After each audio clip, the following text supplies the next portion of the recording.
حضرت نوح علیہ السلام کی کشتی کا واقعہ۔ سیلاب آنے سے پہلے حضرت نوح علیہ السلام نے کشتی بنائی۔ لوگ اس میں پیشاب کرنے لگ گئے، مگر ان کو ایک ایسی بیماری لگی کہ قوم نے وہی پیشاب اپنے جسم پر۔ بسم اللہ الرحمن الرحیم۔ ناظرین، حضرت نوح علیہ السلام نے جب بہت دنوں تک پوری کوشش کے باوجود اپنی قوم کو ہدایت اور سچائی کے راستے پر نہ لا سکے تو آخرکار دل برداشتہ ہو کر اللہ تعالیٰ سے دعا کی، عرض کیا، اے میرے رب، یہ لوگ ناشکرے اور سرکش ہو چکے ہیں، اب ان میں سے کسی کو زمین پر زندہ نہ رہنے دے، ان سب کو ہلاک کر دے۔ اللہ تعالیٰ نے حضرت نوح علیہ السلام کی دعا قبول فرمائی۔ کچھ ہی دیر بعد حضرت جبرائیل علیہ السلام نازل ہوئے اور فرمانے لگے، اے اللہ کے نبی، اللہ تعالیٰ نے ارشاد فرمایا کہ اب ایک ہولناک طوفان آنے والا ہے جس سے ساری زمین پانی میں ڈوب جائے گی اور تمام کافر ہلاک کر دیے جائیں گے۔ آپ ایک بہت بڑا کشتی نما جہاز تیار کریں، اس میں اپنے مومن ساتھیوں کو سوار کر لیں، ساتھ ہی تمام جانور پرندوں کو ایک ایک جوڑے اور تمام پودوں کے بیج بھی ساتھ رکھ لیں، کیونکہ جو لوگ اس جہاز میں سوار ہوں گے وہی بچ سکیں گے، باقی سب فنا ہو جائیں گے۔ یہ فرما کر حضرت جبرائیل علیہ السلام واپس چلے گئے۔ ادھر حضرت نوح علیہ السلام اللہ کے حکم سے جہاز بنانے کے بارے میں سوچ میں پڑ گئے، کیونکہ ان کے پاس نہ کوئی سامان تھا، نہ مزدور، نہ لکڑی کا بندوبست، مگر چونکہ یہ اللہ کا حکم تھا اس لیے فوراً عمل شروع کیا۔ اپنے ایمان والے ساتھیوں کے پاس گئے اور فرمایا، اے میرے ساتھیوں، اللہ تعالیٰ نے مجھے جہاز بنانے کا حکم دیا ہے، مگر سمجھ نہیں آتا کہاں سے آغاز کروں، تم سب میری مدد کرو۔ مومنوں نے عرض کیا، اے اللہ کے نبی، ہر حال میں آپ کا ساتھ دیں گے، آپ حکم دے ہمیں کیا کرنا ہے۔ حضرت نوح علیہ السلام نے فرمایا، تو پھر میرے ساتھ چلو۔ وہ سب نبی کی بات مان کر ان کے ساتھ چل پڑے۔ جب حضرت نوح علیہ السلام اپنے لگائے ہوئے ایک چھوٹے سے پودے کے پاس پہنچے تو حیران رہ گئے، کیونکہ جو پودا انہوں نے کچھ سال پہلے لگایا تھا وہ اب ایک بہت بڑا اور مضبوط درخت بن چکا تھا۔ ناظرین، وہ درخت جسے حضرت نوح علیہ السلام نے لگایا تھا 600 گز لمبا اور 400 گز چوڑا ہو چکا تھا اور لوگوں کے دیکھنے کے لائق بن گیا تھا۔ دور دور سے لوگ آتے اور حیرت سے اس درخت کو دیکھتے۔ حضرت نوح علیہ السلام کے ماننے والوں میں ایک شخص تھا جسے اللہ نے غیر معمولی طاقت عطا کی تھی، اس کا نام آہوم تھا اور ایسا بہادر تھا کہ یک وقت سینکڑوں آدمیوں سے لڑنے سے بھی نہیں گھبراتا تھا۔ جب حضرت نوح علیہ السلام کے حکم سے وہ درخت کاٹنے کے لیے وہاں پہنچے تو آہوم بھی ان کے ساتھ تھا۔ درخت کاٹنے کے دوران علاقے کے بہت سے لوگ وہاں آ گئے اور روکنے لگے، کہنے لگے، یہ درخت ہمارے لیے دیدنی چیز ہے، تم اسے نہیں کاٹ سکتے۔ حضرت نوح علیہ السلام نے فرمایا، میں یہ درخت اپنی مرضی سے نہیں بلکہ اللہ تعالیٰ کے حکم سے کاٹ رہا ہوں، لہذا مجھے یہ کاٹنا ہی ہوگا۔ یہ سن کر کچھ لڑکے آگے بڑھے اور نبی علیہ السلام کے ہاتھ سے اوزار چھین لیے۔ یہ منظر دیکھ کر آہوم کو غصہ آ گیا، اس نے ان لڑکوں کو زمین پر پٹخ مار ڈالا اور خود اوزار سنبھال کر تھوڑی ہی دیر میں پودا درخت کاٹ ڈالا۔ یہ دیکھ کر وہاں موجود لوگ خوفزدہ ہو گئے اور سب کے سب وہاں سے بھاگ کھڑے ہوئے۔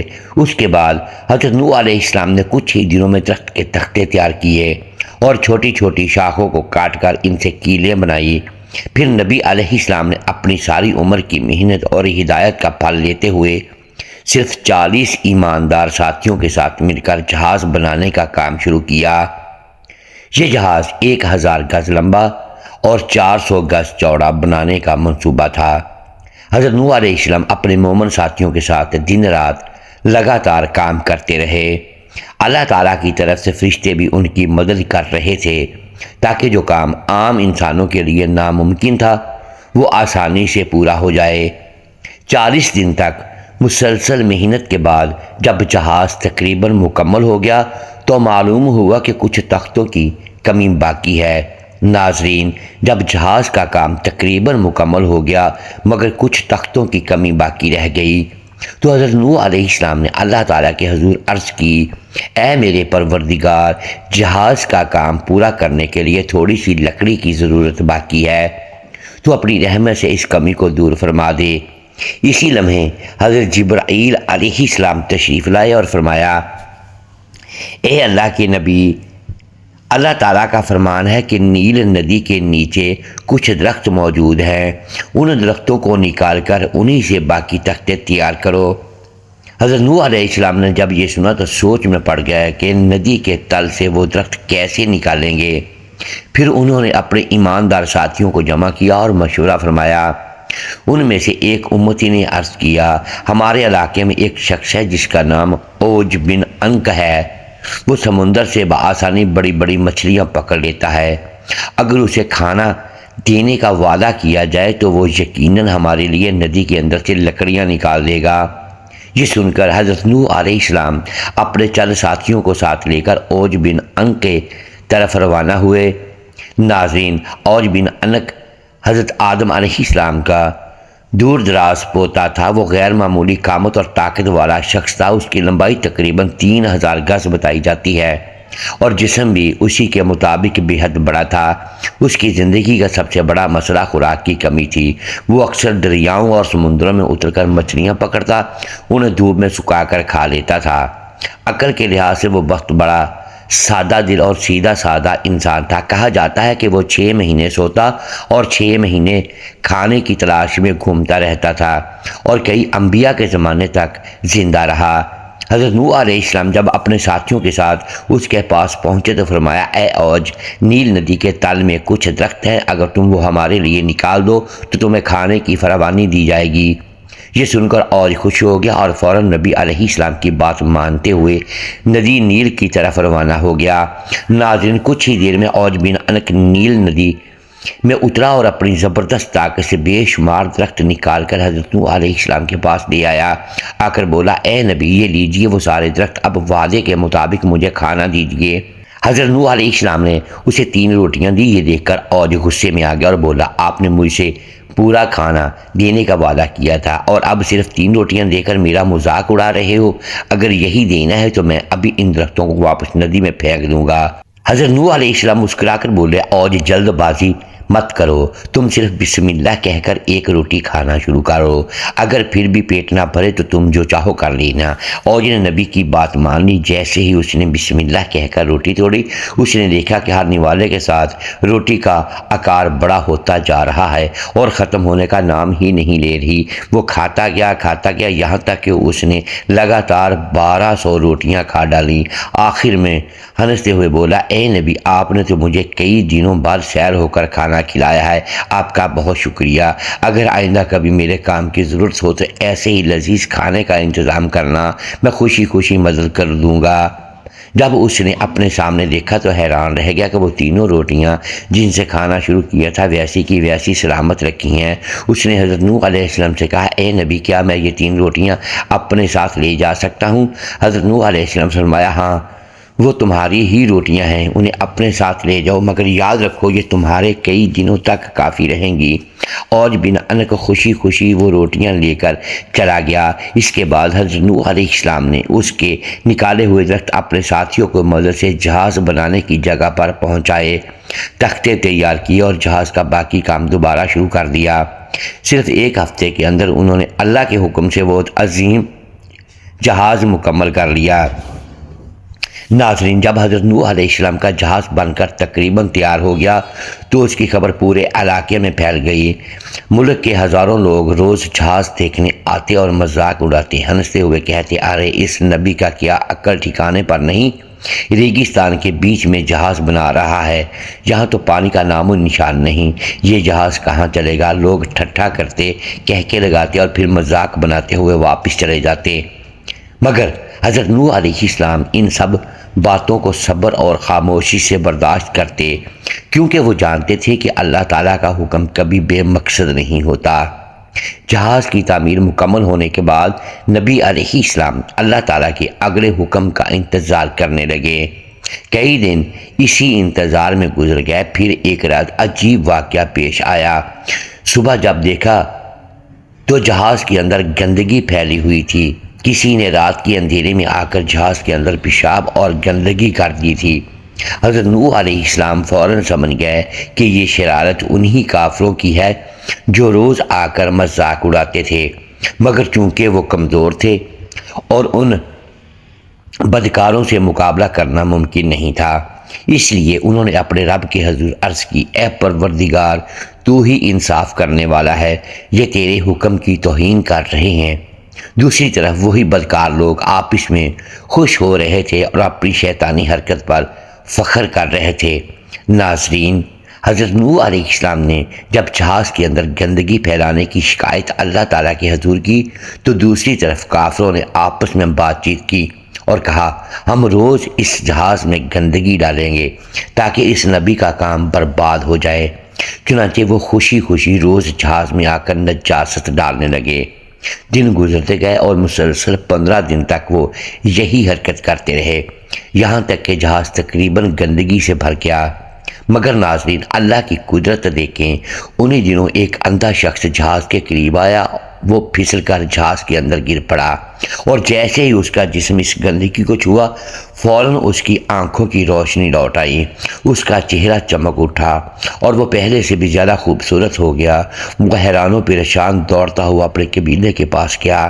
لوگوں نے جب اسے دیکھا تو پہچان نہ سکے، پوچھنے لگے، تم کون ہو اور کہاں سے آیا ہے؟ اس نے جواب دیا، میں وہی اندھا شخص ہوں جو تمہارے درمیان رہتا تھا۔ لوگوں کو یقین نہ آیا، مگر جب انہوں نے مختلف طریقوں سے جانچ کی تو واقعی وہی شخص نکلا۔ اب سب حیران رہ گئے۔ اگلی رات چند لوگوں نے سچائی جاننے کے لیے ایک اور اندھے کو وہاں لے جا کر جہاز کے اندر ڈبو دیا۔ ناظرین، سبحان اللہ، وہ بھی فوراً بینا ہو گیا۔ اب تو ملک بھر میں یہ بات پھیل گئی، اندھے لوگ چوک در چوک آنے لگے۔ جو بھی جہاز کے اندر موجود اس گندگی میں ڈبکی لگاتا وہ شفا پا جاتا۔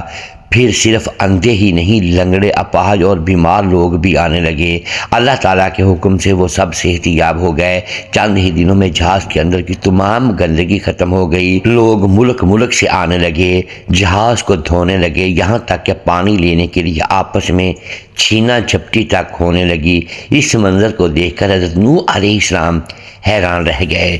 جس چیز کو لوگ گندگی سمجھ رہے تھے، اللہ نے اسی کے ذریعے شفا عطا فرما دی۔ پھر ایک دن اللہ تعالیٰ کا حکم نازل ہوا کہ اب وقت قریب آ گیا ہے، زمین پر ایک عظیم طوفان آنے والا ہے۔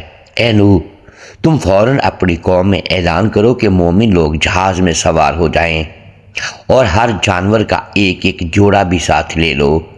نبی علیہ السلام یہ سن کر پریشان ہوئے اور عرض کی، اے پروردگار، دنیا کے الگ الگ حصوں میں مختلف جانور بستے ہیں، میں اتنے تھوڑے وقت میں سب کو کیسے جمع کروں؟ اللہ تعالیٰ نے فرمایا، اے نوح، تم فکر نہ کرو، ہم خود تمہاری مدد کریں گے، تم بس تیاری کرو اور دیر نہ لگاؤ۔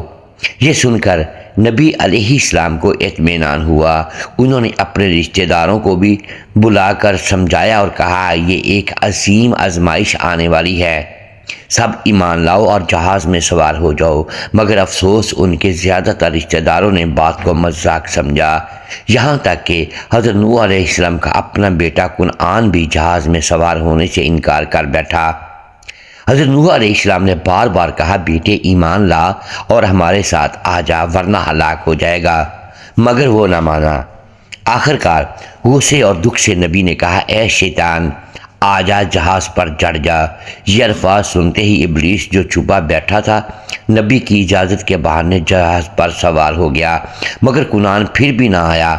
حضرت نوح علیہ السلام بے بس ہو کر اللہ کے حضور عرض کرنے لگے، اے میرے رب، تو نے وعدہ فرمایا تھا کہ میرے اہل خانہ کو بچائے گا، تو میرے بیٹے کو بھی محفوظ رکھ۔ اللہ تعالیٰ نے ارشاد فرمایا، اے نوح، وہ تمہارے اہل میں سے نہیں، اس کے عمل ظالموں جیسے ہیں۔ اور پھر ناظرین، اللہ کا عذاب نازل ہوا۔ دوپہر کا وقت تھا، اچانک زمین پھٹ گئی، آسمان سے موسلادھار بارش برسنے لگی اور ریگستانوں کے اوپر سیلاب کی لہریں بہنے لگی۔ حضرت نوح علیہ السلام کا جہاز پانی پر تیرنے لگا اور وہ اپنے مومن ساتھیوں اور جانوروں سمیت محفوظ رہے۔ کافر پہاڑوں کی بلندیوں پر چڑھنے لگے، مگر پانی ان پر بھی غالب آ گیا۔ حضرت نوح کا بیٹا کنعان پہاڑ پر چڑھ کر بچنے کی کوشش کر رہا تھا، مگر ایک زبردست لہر اٹھی اور اسے پوری شدت سے ٹکرا کر لے گئی، وہ ہلاک ہو گیا۔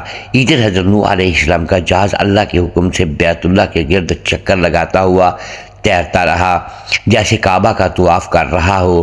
جہاز کے لوگ نہ جانے کہاں جا رہے تھے، مگر اللہ کی حفاظت ان کے ساتھ تھی۔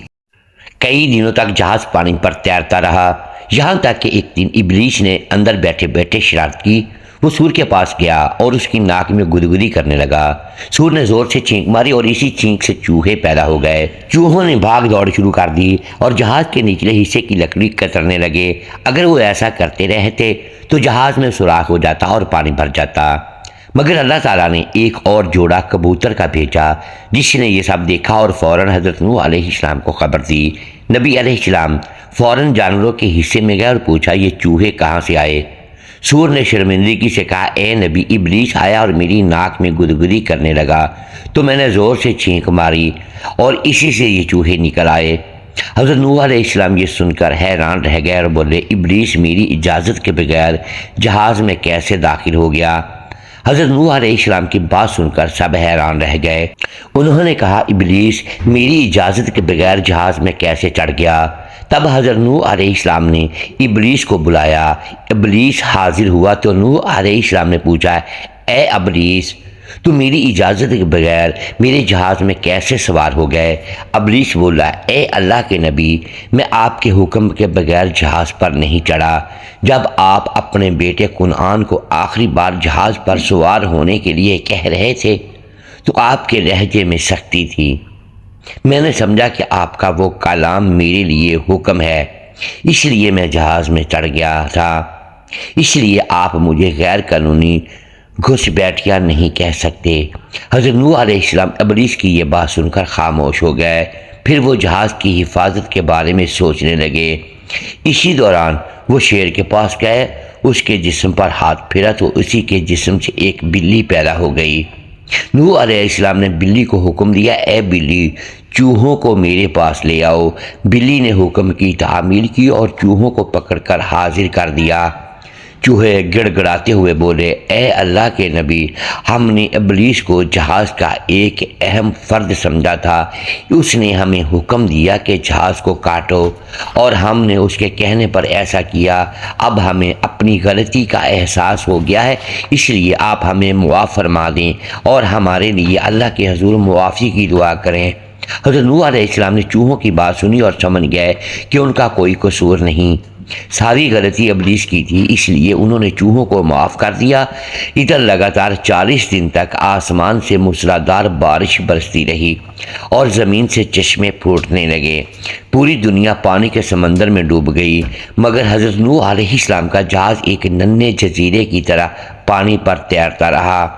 6 مہینے اور 8 دن گزر گئے، تب اللہ تعالیٰ نے آسمان کو حکم دیا کہ بارش روک دے اور زمین کو حکم دیا کہ پانی نکل دے۔ رفتہ رفتہ پانی کم ہونے لگا، ہوائیں تھم گئی اور جہاز جودی پہاڑ پر آ کر ٹھہر گیا۔ پہاڑوں کی چوٹیاں نظر آنے لگی اور جہاز اس طرح ٹھہرا کہ تمام جانور آسانی سے اتر بھی سکتے تھے اور چڑھ بھی سکتے تھے۔ اس کے بعد حضرت نوح علیہ السلام اپنے ماننے والوں کے ساتھ جودی پہاڑ کی چوٹی پر اتر آئے، مگر انہیں ابھی تک زمین کی حالات کا کچھ علم نہیں تھا، اس لیے حضرت نوح علیہ السلام نے زمین کی حالت معلوم کرنے کے لیے ایک کبوتر کو روانہ کیا۔ کبوتر اللہ کے نبی کے حکم سے اڑا، زمین پر اترا اور دیکھا کہ زمین کا پانی سوکھ چکا ہے۔ پھر وہ واپس آیا اور حضرت نوح علیہ السلام سے عرض کی، اے اللہ کے نبی، زمین کا پانی سوکھ گیا ہے، اب یہ رہنے کے قابل ہو چکی ہے۔ کبوتر کی یہ خبر سن کر حضرت نوح علیہ السلام اپنے امتیوں کے ساتھ زمین پر اتر آئے اور تمام جانوروں کو بھی جہاز سے نیچے اترنے کا حکم دیا۔ مختلف قسم کے جانور اپنے اپنے مسکن کی جانب روانہ ہو گئے۔ نوح علیہ السلام کے امتی زمین پر پھیل گئے اور ہر طرف نگاہ دوڑانے لگے۔ انہوں نے دیکھا کہ زمین بالکل صاف ہو چکی ہے، نہ کوئی درخت، نہ کوئی عمارت، نہ کوئی نشان، ہر چیز مٹ چکی تھی۔ اسی وقت ابلیس حضرت نوح علیہ السلام کے پاس آیا اور بولا، اے اللہ کے نبی، آپ نے میرا بڑا بھلا کیا ہے، میری جان بچائی، اس لیے آپ بتائیں کہ میں آپ کی کیا خدمت کر سکتا ہوں؟ حضرت نوح علیہ السلام نے فرمایا، اے ابلیس، شیطان، میرے سامنے سے ہٹ جاؤ، مجھے تمہاری کسی خدمت کی ضرورت نہیں۔ ابلیس پھر بولا، اے اللہ کے نبی، میں آپ کا کوئی نقصان نہیں کرنا چاہتا، کیونکہ آپ نے میرا بھلا کیا ہے، اس لیے میں بھی چاہتا ہوں کہ آپ کو کسی فائدے کی بات بتا دوں۔ حضرت نوح علیہ السلام نے فرمایا، اچھا بتاؤ، جب تم نے دنیا کے کسی انسان کو نہیں بخشا تو میرا کیا نقصان کر سکتے ہو؟ ابلیس بولا، اے اللہ کے نبی، میں نے کبھی بھی آپ کا نقصان نہیں کیا، لیکن ایک رات جب آپ اونٹ کے گوشت سے پیٹ بھر کر آرام سے سو گئے تھے، اس رات میں نے آپ کے خوابوں میں طرح طرح کے وسوسے ڈالے تاکہ آپ کی نیند گہری ہو جائے اور آپ کی نماز قضا ہو جائے۔ حضرت نوح علیہ السلام نے جب ابلیس کی یہ بات سنی تو فرمایا، استغفر اللہ، میں اب کبھی زندگی میں پیٹ بھر کر کھانا نہیں کھاؤں گا۔ نبی کی یہ بات سن کر شیطان بولا، استغفر اللہ، میں بھی اب کبھی انسان کو سچ نہیں بتاؤں گا۔ حضرت نوح علیہ السلام نے فرمایا، اے ابلیس، اب تو جا، نہ مجھے تیری کوئی خدمت چاہیے، نہ آئندہ کبھی ضرورت ہوگی۔ یہ سن کر ابلیس وہاں سے چلا گیا۔ اس کے بعد حضرت نوح علیہ السلام کے بیٹے اور ان کے امتی زمین پر دوبارہ بس گئے اور نئی زندگی شروع کی۔ حضرت نوح علیہ السلام 950 سال تک زندہ رہے، دین کی تبلیغ کرتے رہے، لوگوں کو اللہ کی عبادت کی دعوت دیتے رہے، یہاں تک کہ جودی پہاڑ پر ان کا وصال ہوا اور وہیں ایک مسجد کے قریب دفن کیے گئے۔ سبحان اللہ۔ حضرت نوح علیہ السلام کی اس ایمان افروز گفتگو کے بعد ان کے ماننے والے ان کے گرد جمع ہو گئے۔ سب کے چہروں پر سکون اور اطمینان تھا، لیکن طوفان نوح کے بعد زمین دوبارہ زندگی سے بھرنے لگی تھی۔ درخت اگنے لگے، پرندے فضا میں اڑنے لگے، جانور اپنے اپنے ٹھکانے تلاش کرنے لگے اور انسانوں نے نئے گھروں کی بنیاد رکھی۔ حضرت نوح علیہ السلام اپنے لوگوں کو نصیحت فرماتے کہ اے میری قوم، ہمیشہ یاد رکھو اللہ ایک ہے، اس کے سوا کوئی عبادت کے لائق نہیں۔ گناہوں سے بچو اور نیک عمل کرو تاکہ تم پر اللہ کی رحمت نازل ہو۔ ان کے ماننے والے ان کی باتوں کو دل میں بٹھا لیتے اور اپنے بچوں کو یہی سکھاتے کہ نجات صرف اللہ کی اطاعت میں ہے۔ حضرت نوح علیہ السلام اکثر اپنی قوم کو ابلیس کے فریب سے بھی آگاہ کرتے اور فرماتے، شیطان تمہارا کھلا دشمن ہے، وہ تمہیں بہکانے کی پوری کوشش کرے گا، مگر تم اللہ کے ذکر سے اسے کمزور کر دینا۔ وقت گزرتا گیا، حضرت نوح علیہ السلام کی امتی زمین کے مختلف حصوں میں پھیل گئے اور نئی بستیاں آباد ہونے لگیں۔ ایک دن حضرت نوح علیہ السلام جودی پہاڑ پر بیٹھے آسمان کی طرف دیکھ رہے تھے۔ آنکھوں میں آنسو تھے، زبان پر شکر کے کلمات تھے۔ وہ کہہ رہے تھے، اے میرے رب، تو نے مجھے بچایا، میری قوم کو راہ دکھائی، میں تیرا شکر ادا کرتا ہوں، تو بڑا مہربان ہے۔ پھر وہ خاموشی سے دعا میں مصروف ہو گئے۔ جب ان کی عمر اپنے اختتام کے قریب پہنچی تو انہوں نے اپنے بیٹوں کو بلایا اور فرمایا، میرے بیٹو، ہمیشہ اللہ کی بندگی کرنا، شرک کے قریب نہ جانا، سچ بولنا، انصاف کرنا اور کسی کمزور پر ظلم نہ کرنا، کیونکہ ظلم کرنے والا کبھی کامیاب نہیں ہوتا۔ یہ وصیت فرمائی کہ حضرت نوح علیہ السلام نے دنیا سے رخصت فرمائی۔ ان کے وصال کے وقت آسمان جیسے غمگین ہو گیا ہو، ہوائیں تھم گئیں اور زمین نے خاموشی اختیار کر لی۔ ان کی قبر جودی پہاڑ کے دامن میں ہے، جہاں آج بھی مومن ان کے نام پر درود و سلام بھیجتے ہیں۔ سبحان اللہ، کیا عظیم نبی تھے جنہوں نے صبر، ایمان اور قربانی کی ایسی مثال قائم کی جو رہتی دنیا تک یاد رکھی جائے گی۔ اللہ تعالی ہمیں بھی حضرت نوح علیہ السلام کے صبر، تقوی اور ایمان پر چلنے کی توفیق عطا فرمائے، آمین یا رب العالمین۔ اللہ پاک ہمیں بھی اپنی نافرمانی اور ہر طرح کے گناہوں سے محفوظ رکھے، آمین۔ محترم ناظرین، امید ہے آج کی یہ ویڈیو آپ کو پسند آئی ہوگی۔ ناظرین گرامی، اگر ہم اس ویڈیو میں الفاظ کی درستگی دانستہ یا دیدہ دانستہ درست نہیں کر پائے تو ہم آپ سے معذرت خواہ ہیں اور اللہ کے حضور معافی کے طلبگار ہیں۔ ناظرین گرامی، ویڈیو کو لائک کیجئے، چینل کو سبسکرائب کیجئے اور بیل آئیکن پریس کر دیں تاکہ ہر نئی آنے والی ویڈیو اب تک بر وقت پہنچ سکے اور ہماری حوصلہ افزائی ہوتی رہے۔ اگلی ویڈیو تک کے لیے اجازت دیجیے گا۔ شکریہ، اللہ حافظ۔